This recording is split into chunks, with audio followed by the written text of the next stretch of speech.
If you'd all like to take a seat now, please.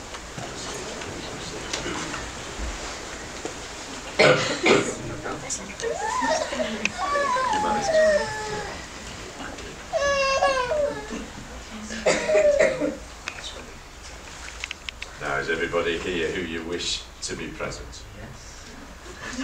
As far as you can tell. And are you quite happy to go ahead? Yes. Well, firstly, I'd like to welcome everybody to the Mugbar Hotel on the occasion of John and Joanne's wedding. My name's Robert Livesey. I'll be conducting the ceremony, and the lady to my right is Sheila Carter, who is recording the event in the Civil Register. Now, I'll just briefly outline what's about to happen. You must first declare your freedom to marry each other. You'll then give or exchange rings as a symbol of your marriage, and finally you enter into the contract of marriage, where the vows that you've made then become legally binding.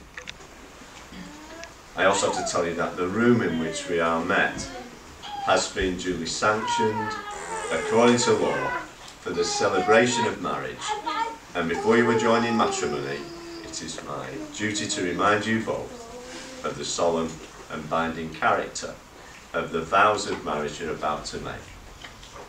Marriage, according to the law of this country, is the union of one man with one woman, entered into of your own free will for life, to the exclusion of all others. And if anybody knows of any just cause or impediment to this marriage, they should speak now. That went well, actually. John, just the two of you, if you'd like to stand.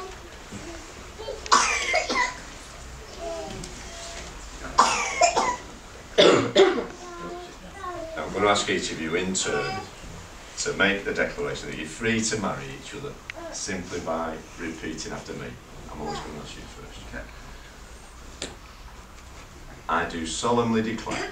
I do solemnly declare that I know not that I know not of any lawful impediment of any lawful impediment why I, John Alexander England, why I, John Alexander England, may not be joined in matrimony may not be joined in matrimony to Joanne Karen Potter. to Joanne Karen Potter.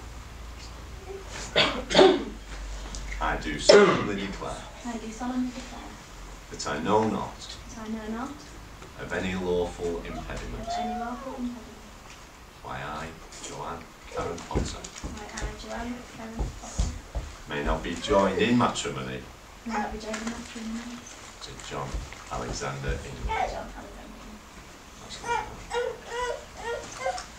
Now, David, would you like to come forward, please, sir? You can reach. Now, before the couple exchange rings, I firstly ask, who gives this woman to be married to this man? Thanks, David. I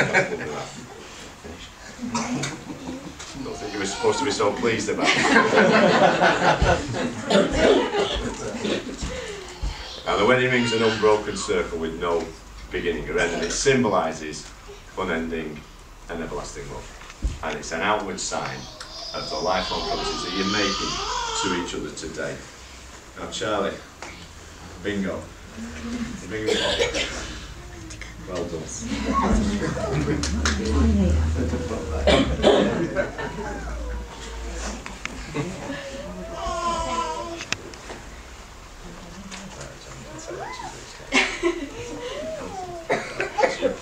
ring on the third finger of John's left hand, would you say to her, by giving this ring, By giving this ring, I promise to love, honour and care for you.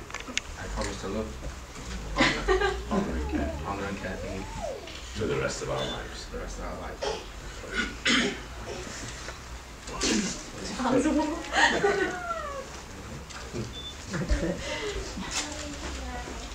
And as you place the ring on the third finger of John's left hand, would you say to him, by giving this ring, By giving this ring, I promise to love, honour and care for you I promise to love, honour and care for you for the rest of our lives. It's easy. And you want to turn to face it towards and give both hands. And now as you hold each other's hands, and in the presence of your witnesses, you must each repeat, in turn after me, the contract of marriage. And once again, John first. I call upon these persons, I call upon these persons, here present to witness, here present to witness, that I, John Alexander England, that I, John Alexander England, do take thee, Joanne Karen Potter, do take thee, Joanne Karen Potter, to be my lawful wedded wife. to be my lawful wedded wife. Joe, I call upon these persons, I call upon these persons, here present to witness, here present to witness, that I, Joanne Karen Potter, I, Joanne Karen Potter, do take thee, John Alexander England, do take thee, John Alexander England, to be my lawful wedded husband. to be my lawful wedded husband. John Alexander England and Joanne Karen Potter, having consented to be joined in matrimony, and having witnessed the same before family and friends, it gives me a great deal of pleasure to pronounce you to be husband and wife. Now, tradition has it, John, you seal the contract. Please.